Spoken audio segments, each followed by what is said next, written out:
नमस्कार, मैं हूं आपके साथ अंजना और आप देख रहे हैं टीवी10 न्यूज। आइए नजर डालते हैं आज की खबरों पर। बिहार के पूर्णिया के सांसद राजेश रंजन पप्पू यादव गुरुवार को मथुरा के पुण्यतीर्थ विश्राम घाट पहुंचे, जहां उन्होंने मां यमुना का पूजन कर विश्व कल्याण की कामना की। वहीं उन्होंने केंद्र सरकार पर जमकर निशाना साधते हुए कहा कि इस सरकार ने भारत के हर नागरिक को लाइन में लगवा रखा है। कभी किसानों को लाइन में लगवाया तो कभी व्यापारियों को, कभी नोटबंदी की लाइनें लगी तो कभी कोरोना में शमशान में लाइनें लगवा दी और आज फिर से लोग सिलेंडर और पेट्रोल डीजल के लिए लाइन में लगे हुए हैं। वहीं उन्होंने यमुना शुद्धिकरण के सवाल पर कहा कि हर लोकसभा सत्र में उनका मुख्य मुद्दा यमुना जल शुद्धिकरण ही रहेगा। यह सांसद पप्पू यादव वादा करता है। विश्राम घाट पे और द्वारिकाधीश का दर्शन करने, विश्राम घर पे कंस का जो संहार हुआ था मानवता के लिए, आज हमने मांगने आया है कि जो दुनिया में जो आज कंस है, जो संकट में डाला, उसका नरसंहार हो। सबकी खुशियों की कामनाओं के लिए, गरीबी खत्म हो, मानव कल्याण, आत्मोक्षार्थम जगत हिताय च, सबका कल्याण, ना कोई जाति धर्म, ना कोई हिंदू मुसलमान, सब एक ही सत्ता, परम सत्ता, कृष्ण सत्ता, शिव सत्ता। रामनवमी की ढेर सारी शुभकामनाएं। आज हम गुरु के गुरु बड़े संत इस प्रेमानंद जी से भी आज उनका आशीर्वाद प्राप्त हुआ, अत्यधिक खुशी मिली। एक तरफ द्वारिकाधीश का दर्शन, एक तरफ विश्राम घाट पर माँ जमुना, गंगा की तहजीब, उस संस्कृति के विचारों का अवलोकन, पाठक जी हमारे लीडर, और एक तरफ आज हर घर के लोग संकट में हैं,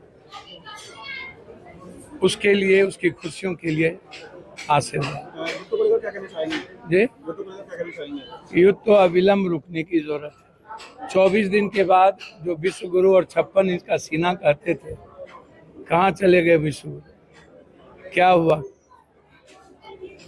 आप 12 सालों के अंदर कभी आप किसानों को खड़ा कर दिया, नोटबंदी में आप 400 लोग को मार दिए, व्यापारी को खत्म कर दिए, 1100 किसान मर गए, जीएसटी में मर गए, हमारी डॉलर कहाँ चली गई, रुपया की वैल्यू क्या हुआ, शेयर मार्केट खत्म हो गया।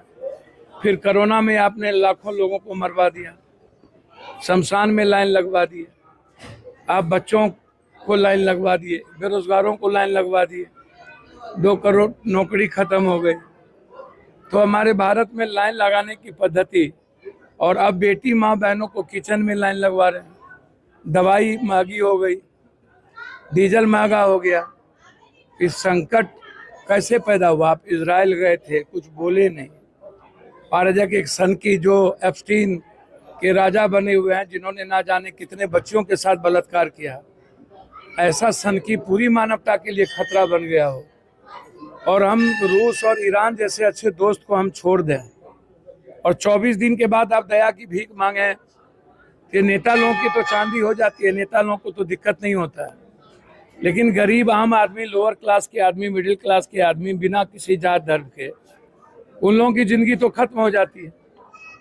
वो लोग क्या करें? वो लोग आपको भीख मांगा तो आपको दया का भीख देते रहे हमेशा।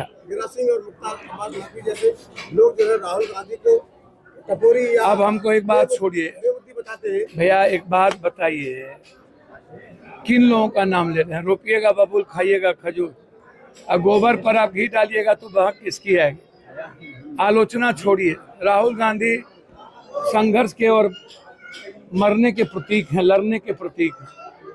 10,000 किलोमीटर पैदल युवाओं के रोजगार और एजुकेशन और हेल्थ को लेके लड़ने वाला राहुल, जो सबकी आवाज बन गए, चरित्र उत्कृष्ट है। स्मार्ट मीटर को लेके क्या? तो इसीलिए जो लोग राहुल गांधी जी पर इस तरह की बात करते हैं, उन्हें महेश भट्ट को याद कर लेना चाहिए, सुमन शेखर को याद कर लेना चाहिए, असहज महसूस करते हैं, आदित्य पंचोली को याद कर लेना चाहिए, ऋतिक रोशन को याद कर लेना चाहिए।